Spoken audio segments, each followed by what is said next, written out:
La tecnología de la inteligencia artificial es una tecnología relativamente nueva, tiene 70 años, pero que se ha convertido en una tecnología de uso transversal y cotidiano.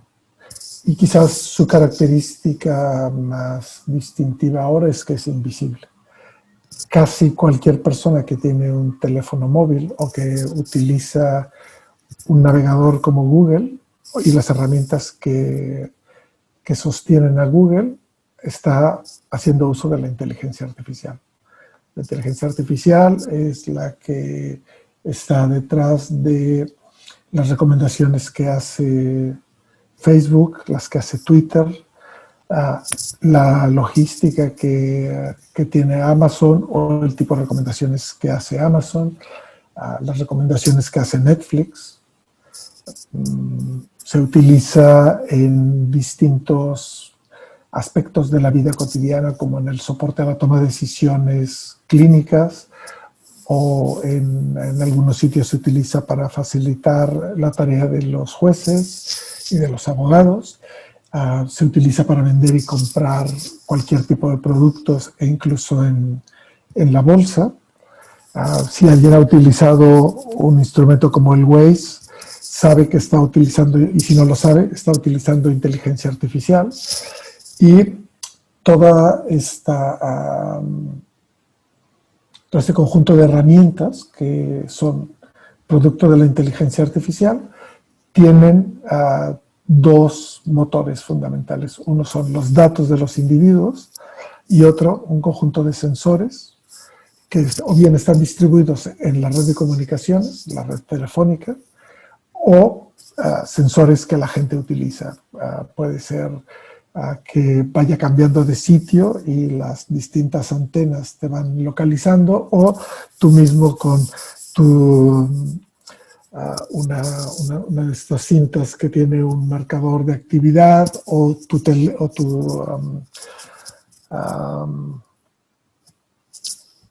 reloj de pulsera o cualquier otro de estos dispositivos que están conectados a la red, pues van sensorizando la actividad de los individuos, los coches, las flotas de transporte, las luces de señales de la calle, los semáforos. Son una manera de sensorizar y ver cuántas personas, cuántos coches, cuántas motos, en qué dirección.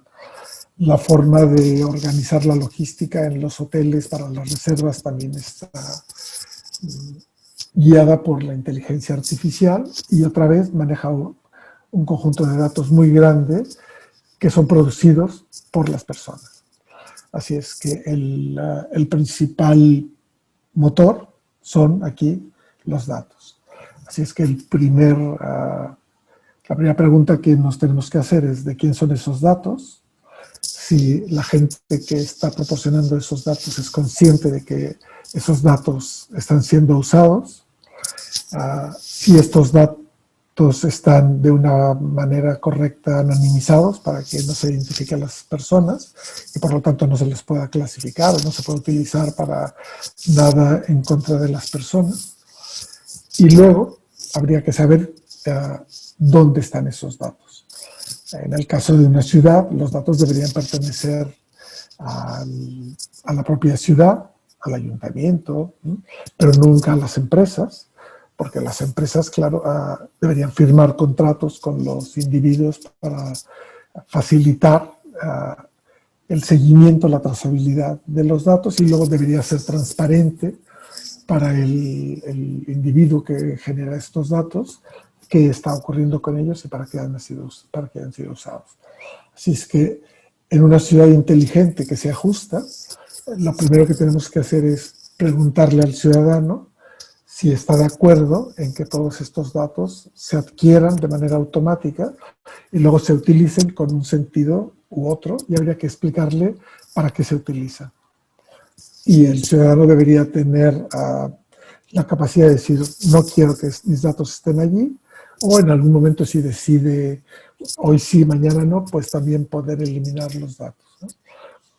Y este es el primer punto en el cual una ciudad inteligente se puede distinguir de una ciudad de otro tipo de ciudad que mecaniza los datos, los automatiza, pero no tiene nada que ver con un diálogo permanente con el ciudadano. Y aquí es lo primero que tenemos que preguntarnos: ¿qué clase de ciudad queremos y en la que queremos vivir, y cómo los ciudadanos de una ciudad están contentos con esto? En Europa hay toda una discusión a nivel de los 27 miembros de la Unión Europea para construir unas guías de comportamiento ético del uso de la inteligencia artificial centrada en los humanos, y con la idea de que se ajusta en el sentido de fair, y que en el caso de los gobiernos, sean los gobiernos que resguarden toda esta información. Es que, bueno, aquí tenemos un primer elemento sobre el cual la inteligencia artificial ya es una tecnología importante. A partir de allí, distintos modelos de negocio tienen que irse implementando. Uno imagina una ciudad inteligente que tiene primero una infraestructura. No solo la infraestructura de datos, estoy hablando de una infraestructura donde está la electricidad, el gas, las calles, ¿no? Y todo esto tiene un montón de puntos que pueden tener sensores y que seguramente tendrán una dirección IP con la que nos referiremos a ellos. Esto sería la Internet de las cosas. O sea, deberíamos transformar una estructura ciudadana en una estructura digital que esté completamente conectada. Así es que una vez que tienes tu infraestructura con puntos de toma y envío de información, tendrías que crear una conectividad entre ellos. Digamos que ahora lo que está ocurriendo es que toda la infraestructura está yendo hacia el 5G, o sea, la tecnología dominante. Entonces, esto nos asegurará que los datos se muevan de una manera muy eficiente. Lo siguiente que nos tenemos que preguntar es ¿dónde se van a procesar los datos? Primero, se producen, se transportan, se almacenan, se procesan, se curan para quitar todos los datos que sean erróneos, se procesan utilizando un mecanismo de inteligencia artificial y tienen dos destinos fundamentales. Uno, la toma de decisiones, y la otra es el aprendizaje. Y estas son dos maneras de monetizar los datos de las personas.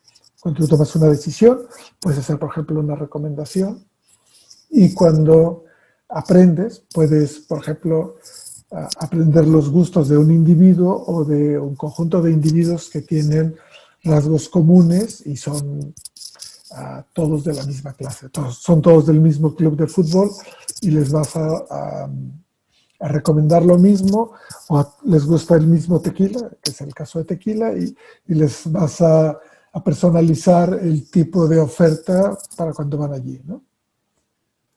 Este es un tipo de cosa.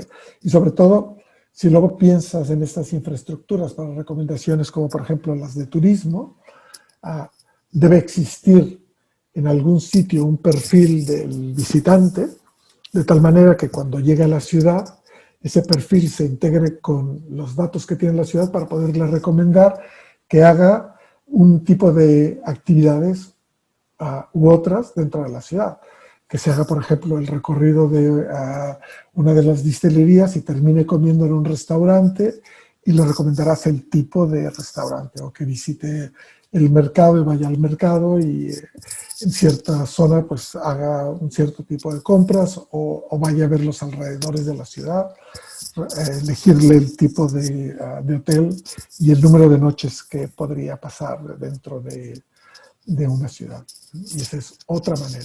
Ahora, asimismo, este visitante debería estar informado que en el momento de que se va, sus datos dejan de formar parte del acervo de datos de la ciudad, porque ya visitó la ciudad, nos quedamos con lo que es importante, que ha disfrutado y ha visitado y ha producido este efecto tan maravilloso del turismo, que es que deja riqueza, ¿no?, en la ciudad.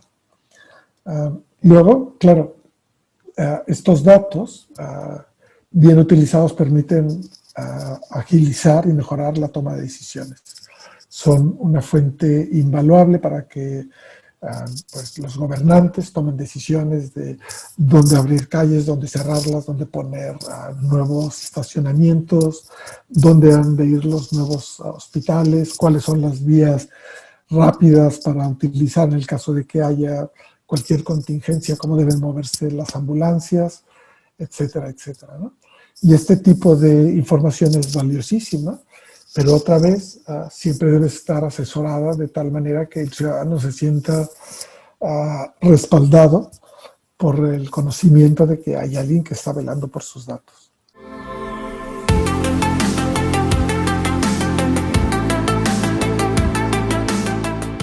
El asunto es que los datos solo son útiles si hay preguntas que son pertinentes.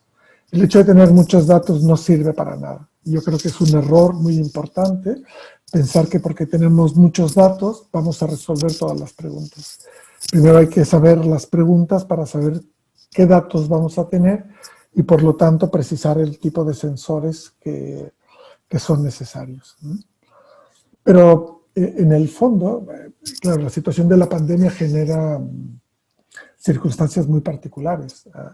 Lo que uno quiere es que en situaciones normales el flujo de los visitantes tengan una experiencia satisfactoria, pero sobre todo que la gente de la ciudad no se sienta desplazada, porque uno de los principales problemas que tienen las grandes ciudades turísticas es que uno termina matando la gallina de los huevos de oro porque el ciudadano ya no se siente a gusto en su ciudad porque no tiene a dónde ir, porque está ocupado por turistas que seguramente tienen un mejor nivel económico, pero no necesariamente debe ser todo negocio. También el ciudadano tiene que vivir y disfrutar de ciudad. Por eso era mágico, ¿no? Porque los ciudadanos han hecho las ciudades atractivas por haberlas vivido y haberlas usado de manera adecuada, ¿no?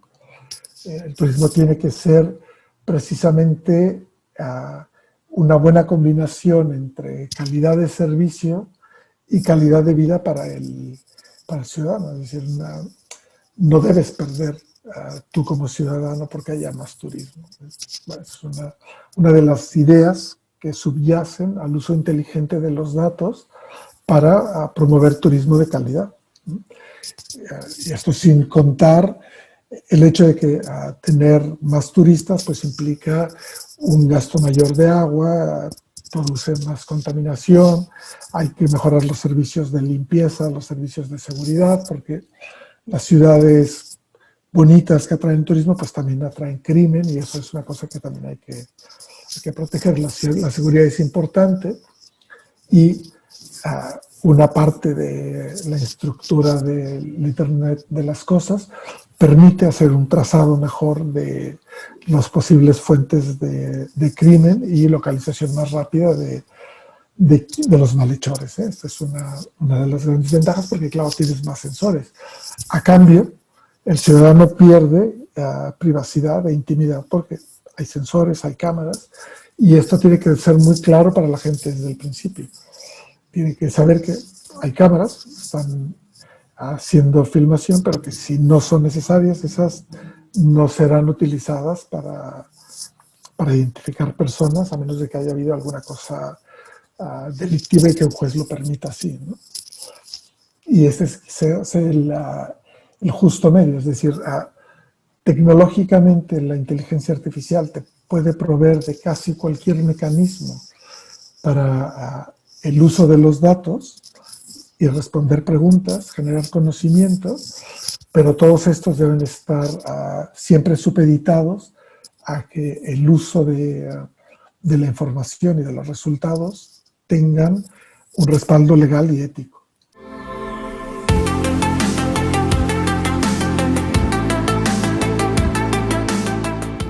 Es muy difícil decir que haya una ciudad inteligente en el mundo ahora. Hay muchas iniciativas y la mayor parte de las iniciativas que son seguramente fallidas son las que grandes empresas como Google han intentado hacer creo que en una ciudad en Estados Unidos, creo que era en Toronto, y simplemente porque no se han hecho de acuerdo con los ciudadanos, ¿no? lo que hay son pequeños experimentos y claro, cada experimento va haciendo cosas, pero hay que recordar que concurren tres fenómenos. Uno, la tecnología cambia cada 6 meses. Casarse con una tecnología es carísimo o hay que tener una idea muy clara de que esa tecnología y ese productor de tecnología estarán aquí dentro de 10 años.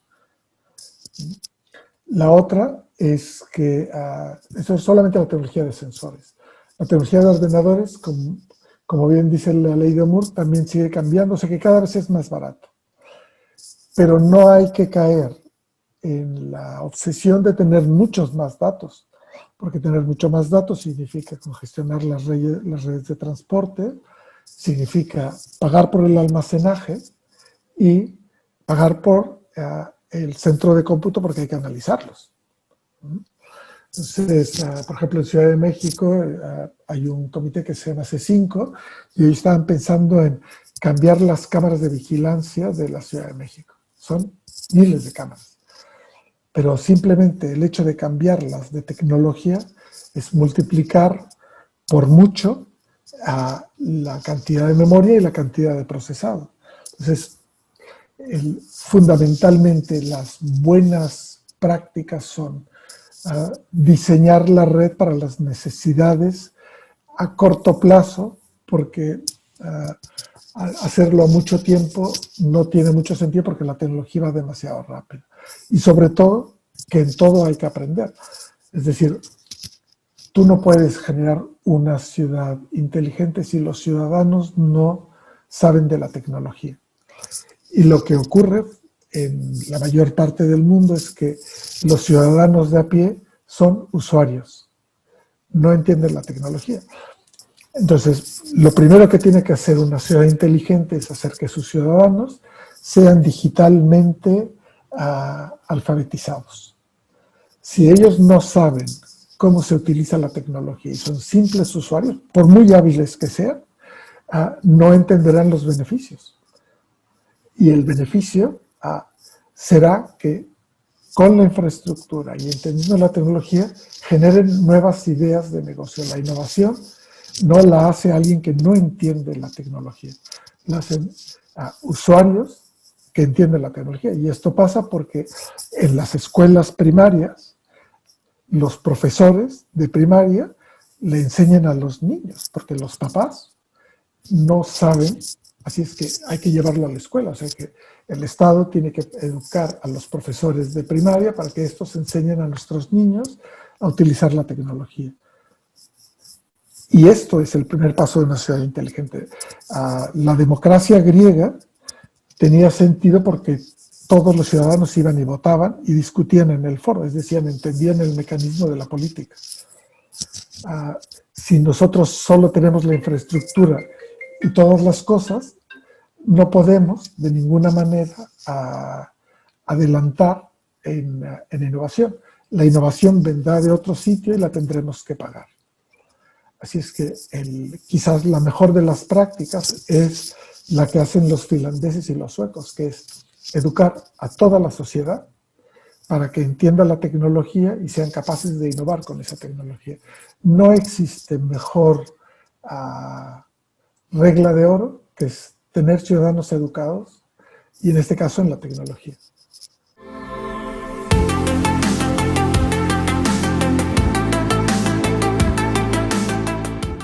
Lo que hacemos con la inteligencia artificial es como cualquier otra tecnología. Tú puedes utilizarla para diseñar procesos óptimos que sean más sostenibles. Pero otra vez, es la tecnología al servicio de una pregunta. Por ejemplo, si tú quieres almacenar todos los datos en la nube, estás calentando el entorno. Por mucho que te diga Amazon o cualquier compañía que su compañía está utilizando energías renovables, los procesadores se calientan y disipan calor. Así es que no, esa no es la manera. Lo que tú tienes que pensar es, no necesito todos los datos, ¿qué datos necesito? Y de la misma manera que utilizar el Big Data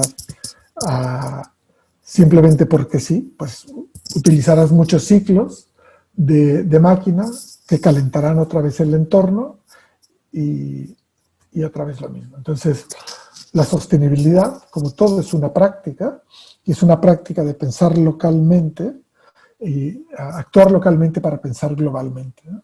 Entonces, cada ciudadano tiene que entender que su acción cotidiana son gestos sostenibles y globalmente mejorarán el impacto de la ciudad o de la sociedad en el entorno. Y esto, la inteligencia artificial solo te puede ayudar a optimizar el proceso. No te ayudará a ser más sostenible porque sí. Sí, es una tecnología, tú la utilizas, es una herramienta. Una herramienta muy potente, pero tienes que entenderla.